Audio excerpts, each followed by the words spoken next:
So they did the reasonable thing. This stuff isn't near as bad as people think. You can't literally get addicted. That's on the individual. What? Let's force people to do fentanyl instead? Exactly. That's what happens here in New York City, people. In other retarded comments we'll be reading today. Well, yeah. Well, might as well address every comment, right? Every single. You know what, guys? I want to tell you guys a secret, by the way. At the end of every day, I open up my phone. I go to comments of everything that I've posted that day, and I read every single one. I listen to all of them. Thousands of comments. I spend my whole life reading. So if you guys were mad at me because I didn't see your comment, you're justified. I totally saw it, and I ignored it. Because that's what people do, right? Yeah, so to put things in perspective, last episode you were describing the dangers of 7-OH. I actually had no idea about it, but you basically explained how it's available at convenience stores, you went undercover. Yeah. And you said it's a very dangerous thing. Pretty bad. People can actually get addicted to. Yeah. There are people that are using Suboxone to get off of 7-OH. Jeez. Yeah, people are going to rehab for 7-OH. That's so crazy. So we have some comments here from people, and you can address those comments. This is my first time seeing these because I have a life, ladies and gentlemen. So we have a lot of engagement. A lot of comments do come in, and this time we wanted to address some of those comments for you, Goob, and see what you thought, and obviously have you answer some of them. So we got just me in 2H7L. Oh, by the way, before I say this, I want to let you guys know a lot of these comments are astroturfed by the pro 7-OH people. They hate me. They find everything that I post and they go to it and they post it in their little forum. So we got an army of people. So they just found my videos about it and they posted on their forum and they're like, let's get this guy banned. Let's report his stuff. Like they totally hate me. Yeah. So without further ado. So the first guy, Devin Cody, for example. No. We're not starting at we're doing like a M. Night Shyamalan here. All right. Just me and 2H7L. Yeah, let's just force people to do fentanyl instead. How would you all know about anything? It's like the weirdest reply. Just don't do either fentanyl or that. No, the unknown variable that they could never possibly imagine being out here and is just like, go to rehab, get clean, stop, fix your life. To them, it's like, I'm either doing this or that. Like, no, it's realistically not, and there's an avenue of no. But the downside of this being in stores for them is random people can't just walk in and do it. The upside for society is random people that wouldn't be there's some barriers to life to find fentanyl out there. Me, you, and you are probably never going to find it, but we may find ourselves in a smoke shop and see the thing and ask the guy, and he says, oh, it's like a pain pill. It's like a Percocet. It's like, oh, my back's a little sore. I just fell down the steps. Let me try it. And then, oh my God, congratulations, you're a junkie. Addressing the next comment, you cannot get immediately addicted. That's all on the individual, which is totally not true at all. There's tons of studies that say it is 40 times more addictive than morphine. There are people and certain people out there that could take it once and start actually having physical withdrawal symptoms. But what the argument that these people make, the people against or for it, right, say there's only so little of that ingredient in there. No, 7-OH is pure ingredient. Yeah, you have it backwards. Okay. We're going to get there.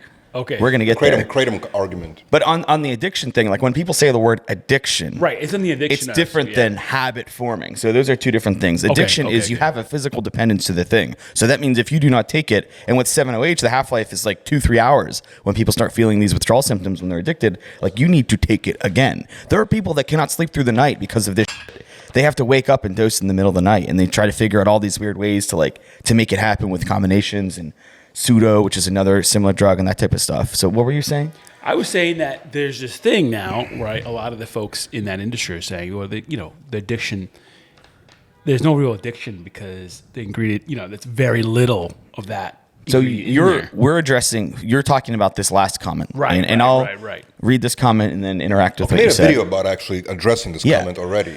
So Tim F. Daniel 668. Actually, I said that wrong. It's Tim M.F. Daniels 668 says, Goob promotes Uplift gummies. That's Uprising. Close enough. I don't understand these people to really have great reading comprehensions, but Uplift, close enough, buddy. You're almost there. They are marketed as Kratom supplements. Not only does metragenine metabolize into 7-O, but 7-O is literally listed as being in it. I do believe Kratom and 7-O deserve criticism, and so does this guy. Goob is a dishonest man that's spreading misinformation. Okay. Have you been called a dishonest man before? Every day of my life. Oh, but it's usually by somebody that I've called out for doing something really dishonest. It's kind of crazy. The only people that say that are dirtbags. I don't understand why. Couldn't imagine why they would say and try to discredit me after I've discredited them. So let's address this issue because, there's the kratom leaf, right? And it has a bunch of metabolites in it. Some of those are inert. Some of those do nothing. Some of those do something. One of them is metragenine, which is the reason you take kratom. It has like an analgesic effect. It's why people take it. The other is 7-OH.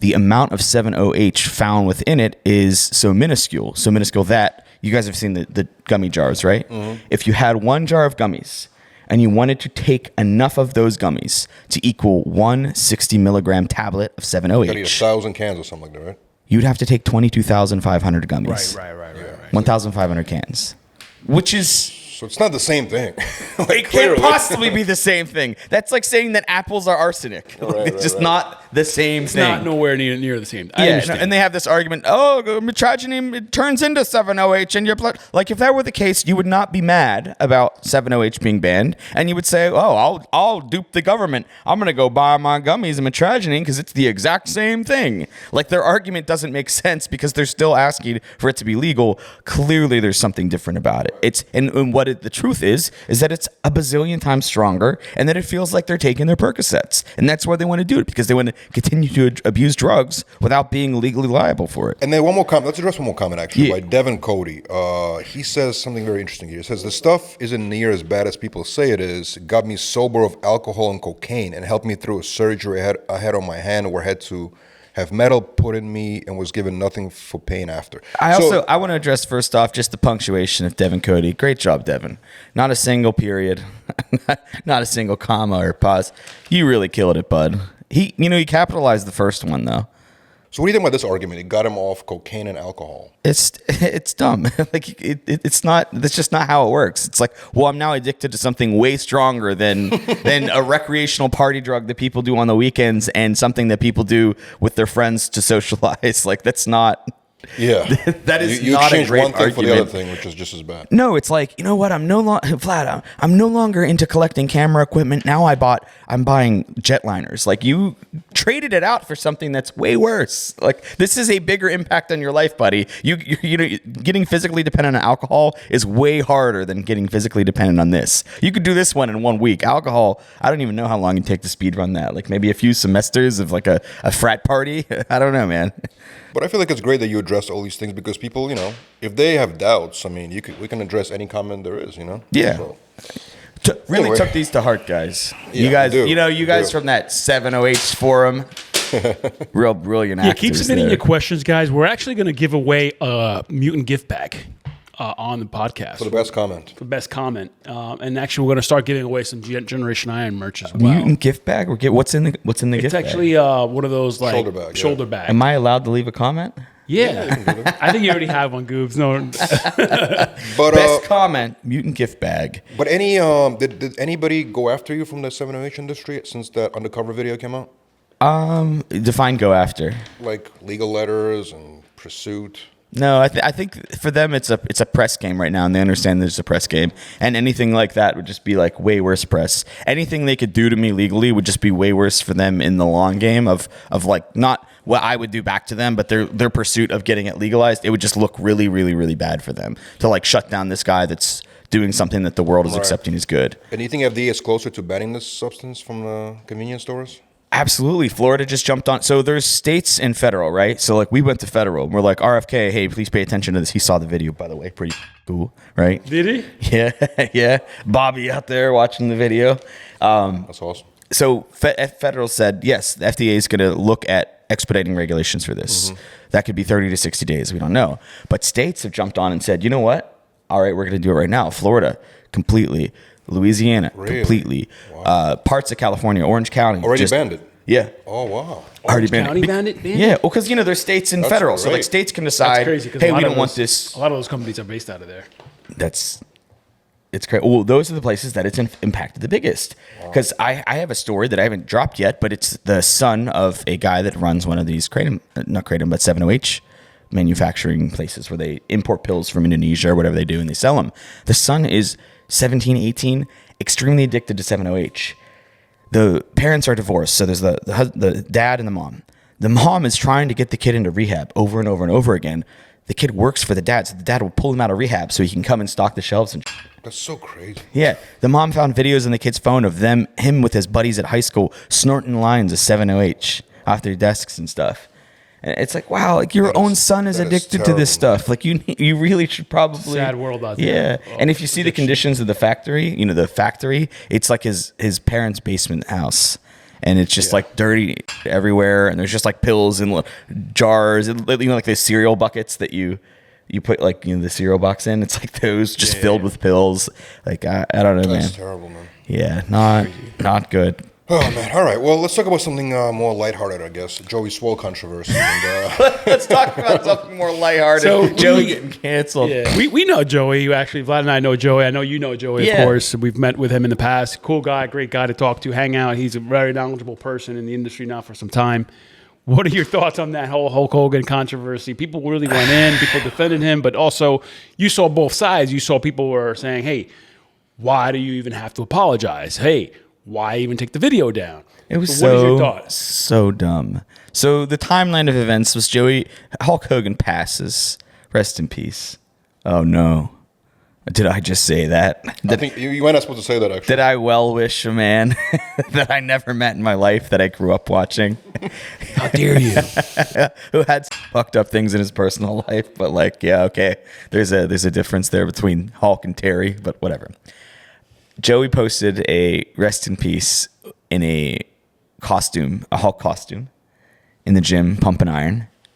And he got blown apart in the comments by all the social justice demons. And then he was on Instagram, TikTok Live or whatever, marketing something. And he said, what he meant to say was, are you going after all the black athletes and the Latino athletes that are posting too, or just me? But instead he said the colored athletes. That was the words that he used. And like, not the PC term, but like I know the guy, and I don't think anybody has any other evidence other than him saying that to say that Joey Swoll is this like racist. They were coming after him. Like they were already coming after him for the Hulk thing, and then they went after him for that, and then he posted an apology, which I don't think he ever should have done. And then the other side went after him for the apology video. Yeah. So the color like thing, both came from where exactly? Who mentioned that? Joey. Oh, but Joey's It was on live, yeah. Joey's a Joey used to live in Jersey City. Yeah. Back in the day. Yeah. And then, I mean, come on. No, so he called me, and I was like, he was like, what should I do about this? And I was like, dude, I talked to him. I was like, was your heart in any bad place when you said that? Like, no, you were describing something, and that's just not it. Like, that's just not. It's not like he said something super derogatory. It's like language police stuff. The difference between person of color and color. Joey, people, I've met Joey. Joey's not a racist. Yeah, if I thought he was like this terrible racist person, like I wouldn't be saying any of this at all. But like, I just know that his heart is totally in the right spot, and he said something on a live stream that was misinterpreted. But then he made a dramatic post like, I'm quitting social media, and he came back 2 days later. Yeah. He did the social media. The amount of publicity he got from this whole crazy thing is insane. like viral and then viral again. Yeah. Again. Like, It just kept leveling so up. good at that. He's so good at going I viral. told him, I was like, dude, just ignore that shit. Like, I was like, if you think you did something wrong, address it. But I don't think you did anything wrong. You should just not even address it at all. Like, he addressed it. So, in my opinion, okay, my only question is, did he do it on purpose? no, Did he plan the I think whole he thing? truly felt bad, and I think that those people really got to him. And what he doesn't realize is like, and I told him this, was those people that are coming after you were never fans in the first place. They were people that were preying on your downfall. They were people that didn't like the stuff you're posting to begin with. And now they're really loud and angry because they think they got you in a corner. And then they can push you farther in the corner and then farther in the corner.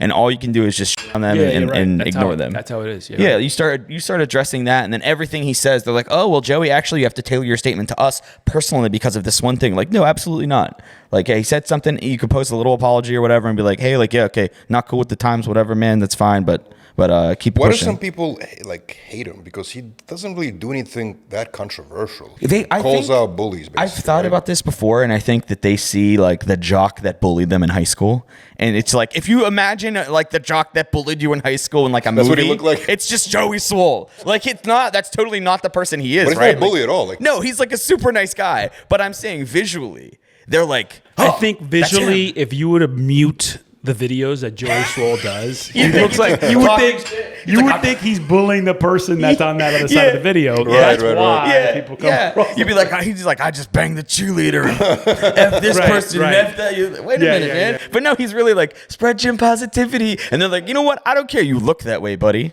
You're dead. You're done. Hey man, I defend Joey because I know him, but I love that backflip at the Chicago Cubs stadium that I saw. That was great. With the stumble in the recovery, yeah, that was. It's funny because when he calls out, like, let's say a woman, right? People are like, oh, you're a misogynist in the comments. Yeah, he just calls out both men and women. He dude. Really... So I talk to him a lot, and he is so meticulous about balancing. Right. And like he'll call me and be like, hey, like I did like 5 of these. Like, do you think I can do another, or should I like run a few? And I'm like, dude, you got to run interference right now. Like, yeah, because it's just the stuff that's sent to him, and I do the same thing. Like, you know, sometimes there's like 18 women posts editing that are sent to me, and they're like all Russian, and I'm like, I can't do this. Like, yeah, you got to mix it up a little bit. You got to toss it up a little bit. Let's talk about the Lizzo thing actually, because that came up relatively recently, right? When you called out Lizzo for photoshopping her images. Oh yeah, yeah. Because she's all about body positivity, right? That's what she's well, until she got skinny, and now it's like, you know, is she skinny now? Relative. You know, it's like, you know, are we close to Mars? You know, relative to the sun? Probably. Yeah, we're close. But what happened exactly? You called her out. So she edited a bunch of her photos. Waist adjustments. Suck that waist in. But you know, at the end of the day, all of this means absolutely nothing if you then start posting photos to Instagram and editing them. Wow. What happened to this structure in the back? Why is the parking lot and building bent? I think we know why. Look at the photo again. It seems when you said I love normalizing the dimples in my butt, the lumps in my thighs, and my back fat, you were full of shit, because it appears the editor trimmed a little off the top here. Oh, she did? Sucked it in, yeah. Man. Sucked the waist in on But it's interesting, how ironic, right? Because it's coming from extremely ironic. Like, yeah, you've told us to love your fat body for years and years and years. Lizzo was like the staple. She was like the poster. She said, I'm only hiring fat dancers, like all this crazy stuff. Right. Like, you love that post and quotes.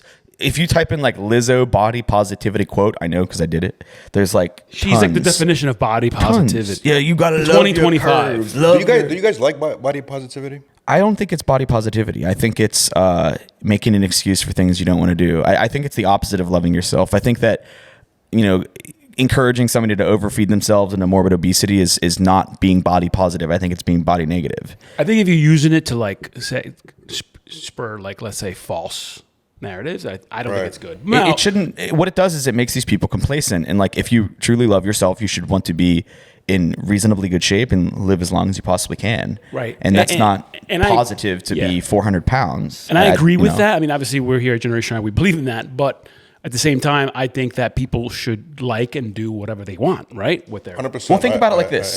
In the bodybuilding world,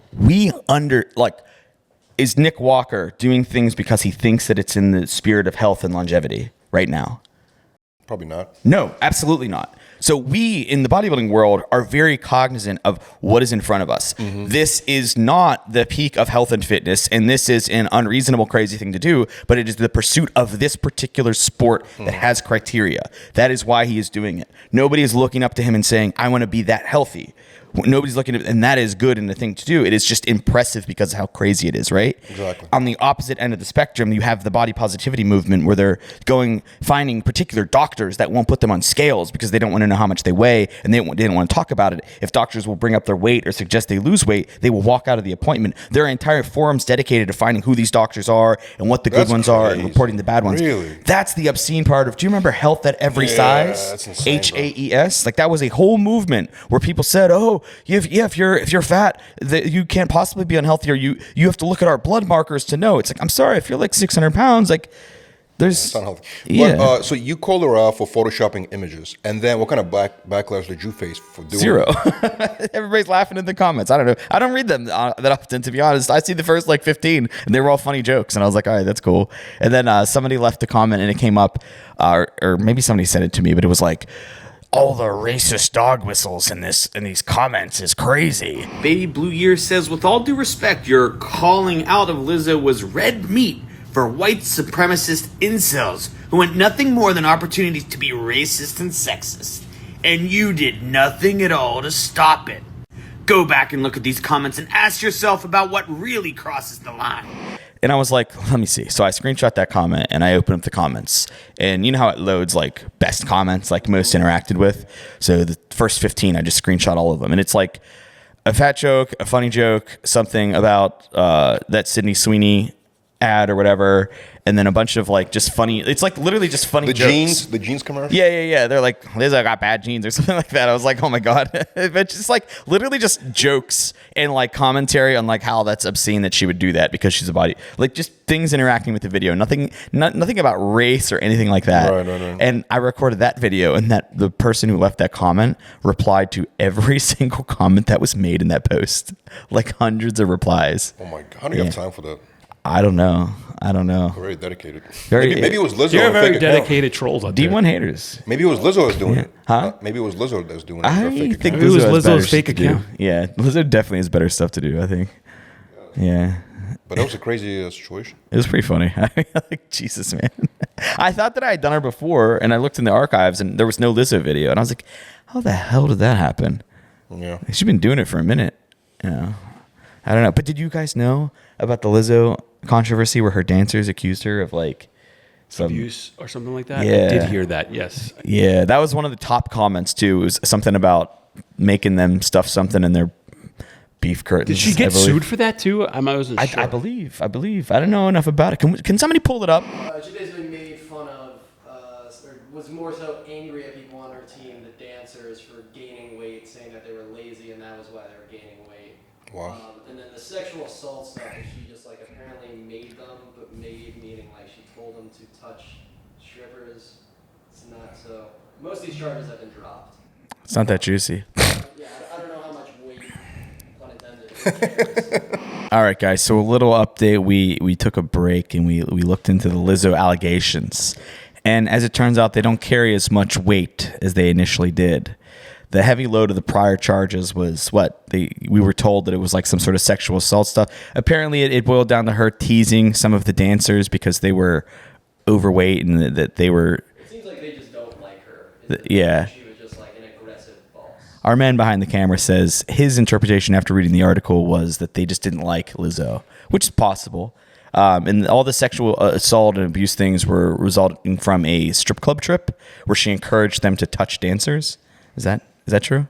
Not all of it. The fat shaming stuff is separate. That's like shit, but I don't know. The fat shaming stuff? Can you really be sued for fat shaming? She can. That's why it's Defamation. No, I'm kidding. Defamation. They're like, Judge, get him on the scale. I swear. All right.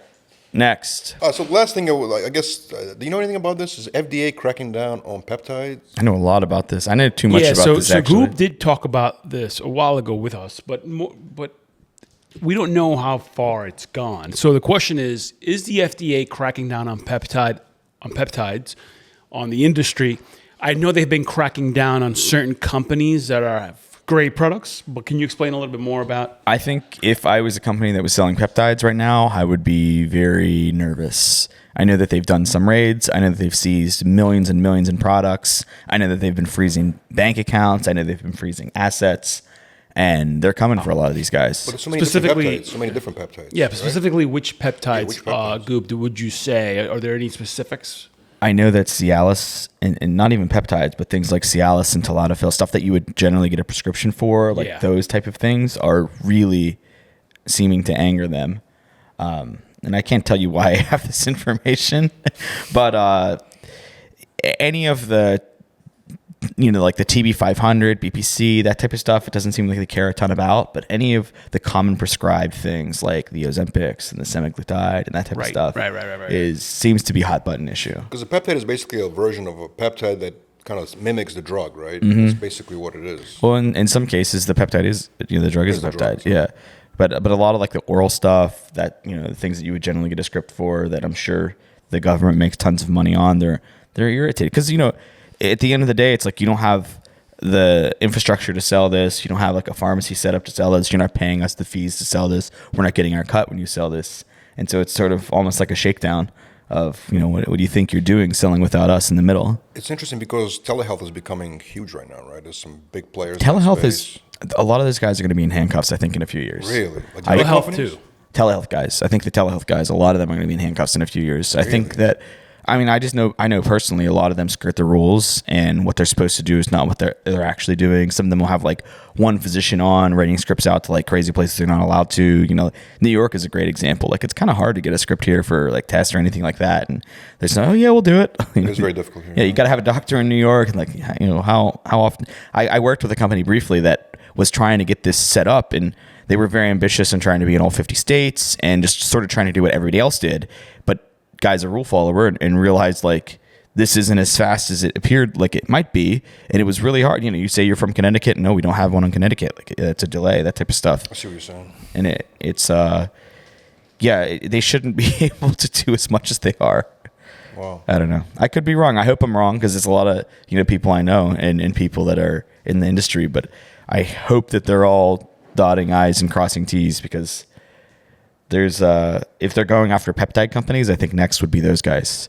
If you're sending out a script without accurate blood work, or if you're sending some guy 3 vials of tests when you can maximum prescribe this much per week, and saying it's backloaded or whatever the hell they're doing, like, yeah, it's probably not good. Yeah, probably not good. Well, it's an evolving industry, and that's something that we see that's growing tremendously. Back when those first started, I remember I signed up to one and got sent stuff without ever sending in blood work. That's not good. I mean, yeah, that's not good. I had a call with the doctor, and right. They asked me, and it was pretty much like, what are you taking right now? How much test do you need? Yeah, and I was like, huh. This is a few years ago. Maybe this is out of New York, by the way. Yeah. Yeah, they mailed it right in here. I was like, I don't know about that. Well, Florida is the easiest state, ironically, to get all that type of stuff. Yeah, Florida and Colorado. Yeah. Those are the two big ones. Ironically, they shipped it all out of Florida. They shipped... I can't remember what it was, but it was somatropin. It was some sort of growth that was Zomactin, I think is what it's called. It's like intended for kids, so it's like smaller vials, but like you just get like they just sent more. And I was like, wow, like you could just send me that? And the answer is like, no, you cannot. But they just did anyway. Right. I don't think they even exist anymore. Maybe they're all like FDA should not crack down completely, but they should be regulated. I think, right? It should be. Well, I mean, I think the FDA needs to do a better job.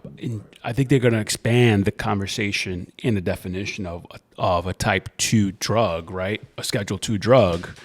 And in that case, here in places like New York, New Jersey, you have testosterone, which is in that category, right? And it shouldn't be. And also, I mean, the question also needs to be like, hey, FDA, like, do these places have to be that robust to resell a product that's coming from a pharmacy? And I think the answer is likely no. But it costs a ton more money, and they get a ton more money if they can make these people go through all of these crazy legal loops to be approved, right, and on the good list. And that means that that company has to charge exorbitant fees to, one, have this whole infrastructure, and then 2, pay the FDA whatever they have to pay and keep them off their, all that stuff. So, if we're seeing proof that companies can do this effectively for very little amounts of money at a startup that occurred, in some small state by a few guys. Right. So maybe there's a midpoint that makes a lot more sense. Yeah. All right, guys. Well, I guess this is it, right? We covered pretty much everything on point. This is it, guys. And Send more comments, please. If you thought we were going to talk about the Hussein natty or not drama, we are adults and we do not care. Who cares? He's natty. Maybe he's not. Who gives? I could care less. My rule is, if you're making money from your physique and you're not on stuff, like, what are you doing? Like, I'm just assuming that you are, and that you're just lying about it. Like, that's weird. Yeah. You gotta make some money. And then you meet these kids in person, though, and you're like, oh, in a t-shirt, I don't know who you are. Anyway. Guys, leave a comment. You could win a bag. The bag will have 070 in it and maximum mutant labs, right? Oh, yeah. A lot of mutant lab stuff. No 70H. So if you're here from Reddit, God.